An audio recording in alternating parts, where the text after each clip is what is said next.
Iran America की जंग खत्म होने के करीब है या एक बार फिर से झूठी साबित होगी? ये उम्मीद, ये सवाल इसलिए क्योंकि पिछले कुछ दिनों के दौरान दोनों पक्षों की तरफ से आए बयान कभी अमन की उम्मीद जगाते हैं तो कभी जंग तेज होने की आशंका सताने लगती है। दरअसल अमेरिका और ईरान के ताजा बयानों के बीच बचाव में लगे पाकिस्तान के दावे इशारा कर रहे हैं कि दोनों पक्ष अब समझौते के बेहद करीब पहुंच चुके हैं। राष्ट्रपति डोनाल्ड ट्रंप ने ईरान के एक बयान को सोशल मीडिया पर शेयर किया तो जंग थमने की उम्मीद और बढ़ गई। लेकिन इन पॉजिटिव संकेतों के बीच भी दोनों तरफ से रह रहकर कुछ ऐसी हरकतें या बयान सामने आ जाते हैं जिससे एक बार से समझौते की कोशिश पर पानी फिरने की आशंका मजबूत हो जाती है। इस जंग में अगर अमेरिका के साथ ही इजराइल के तेवर पर गौर करें तो जंग थमने की उम्मीद और धुंधली हो जाती है। आइए इन तमाम बातों को ध्यान में रखते हुए समझते हैं कि ईरान के खिलाफ अमेरिका इजराइल की जंग में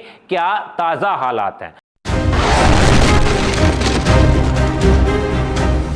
नमस्कार, बोले भारत देख रहे हैं आप और मैं हूं आपके साथ ऋषभ चौहान।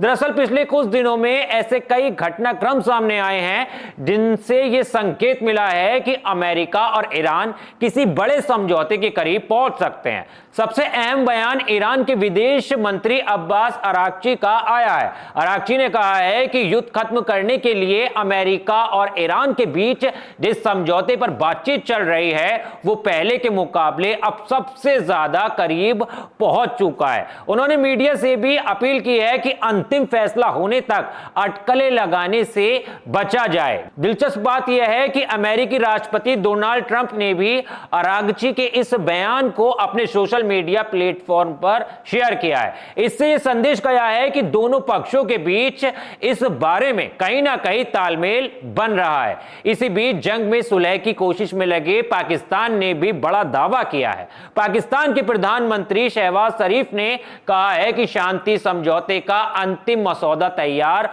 हो चुका है और अब सिर्फ आगे की प्रक्रिया बाकी है। रिपोर्ट में इस प्रस्तावित समझौते को इस्लामाबाद MOU का नाम भी दिया जा रहा है। लेकिन कहानी इतनी सीधी भी नहीं है। ईरान के विदेश मंत्री का बयान शेयर करने के कुछ ही समय पहले ट्रंप ने अपने एक और सोशल मीडिया पोस्ट में ईरानी मीडिया में आई उन खबरों को फेक न्यूज बताया था जिसमें दावा किया गया था कि अमेरिका ईरान की ज्यादातर शर्तें मानने के लिए तैयार हो गया है। ट्रंप ने बेहद कड़े लहजे में कहा था, ईरान ने फेक न्यूज के जरिए जो शर्तें लीक की हैं उनका लिखित रूप से तय शर्तों से कोई लेना देना नहीं है। उन्होंने जो भी कहा उसका सच्चाई से कोई वास्ता नहीं है। इसमें डील पर उनका कमजोर और शर्मनाक बयान भी शामिल है। ये डील करने के मामले में बहुत बेईमान लोग हैं, इनके साथ ईमानदारी से कोई डील नहीं हो सकती।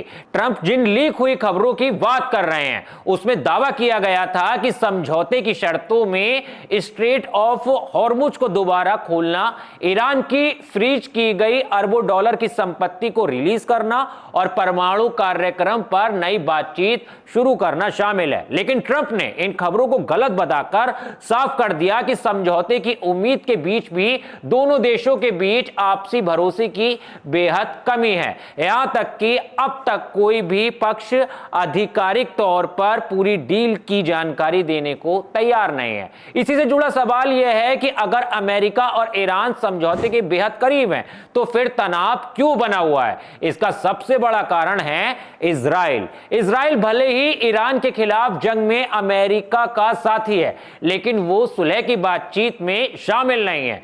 इजरायली प्रधानमंत्री बेंजामिन नेतन्याहू ने साफ कर दिया है कि उनकी प्राथमिकता ईरान को परमाणु हथियार हासिल करने से रोकना है। नेतन्याहू का कहना है कि जब तक वो प्रधानमंत्री हैं ईरान को परमाणु हथियार नहीं बनाने दिया जाएगा। यानी अगर अमेरिका और ईरान किसी समझौते पर पहुंच भी जाते हैं तब भी इजराइल का रुख इलाके में तनाव बनाए रख सकता है। ईरान का करीबी लेबनान पर इजराइल के हमले इस कहानी कहानी को और उलझा रहे हैं। हाल ही में इजरायली सेना ने लेबनान के कई कस्बों और गांवों में लोगों को अपने घर खाली करके इलाका छोड़ने का आदेश दिया है। इजरायली सेना हिजबुल्लाह के खिलाफ कार्रवाई की आड़ में लेबनान के इलाके पर कब्जा करती जा रही है। यानी जमीनी हालात अब भी बेहद संवेदनशील बने हुए हैं। इस पूरे घटनाक्रम के बीच ट्रंप का एक और दावा ईरान के साथ विवाद की वजह बन गया। ट्रंप ने आरोप लगाया कि ईरान ने हॉर्मुज से निकल रहे भारतीय जहाजों पर रात में ड्रोन से हमले किए, जिसे अमेरिका ने पूरी तरह नाकाम कर दिया। ट्रंप ने कहा कि ईरान की इस हरकत को बिल्कुल बर्दाश्त नहीं किया जा सकता। ट्रंप ने कहा उन्हें अपनी हरकतें सुधार लेनी चाहिए और वो भी जल्द से जल्द। हालांकि ट्रंप ने यह नहीं बताया कि ईरान ने किन भारतीय जहाजों पर हमले किए थे। बाद में ईरान ने एक बयान जारी करके भारतीय जहाजों पर ड्रोन हमले के ट्रंप के आरोपों को बेबुनियाद बताया। इतना ही नहीं, ईरान ने यह दावा भी किया कि ट्रंप सिर्फ ध्यान भटकाने के लिए ऐसे आरोप लगा रहे हैं, क्योंकि हाल ही में अमेरिकी हमले में कई भारतीय नाविक मारे गए हैं। इस विवाद से भी अमेरिका और ईरान के रिश्तों की आपसी कड़वाहट ही सामने आ रही है। ऐसे में बड़ा सवाल यह है कि अमेरिका ईरान की जंग क्या वाकई खत्म होने वाली है?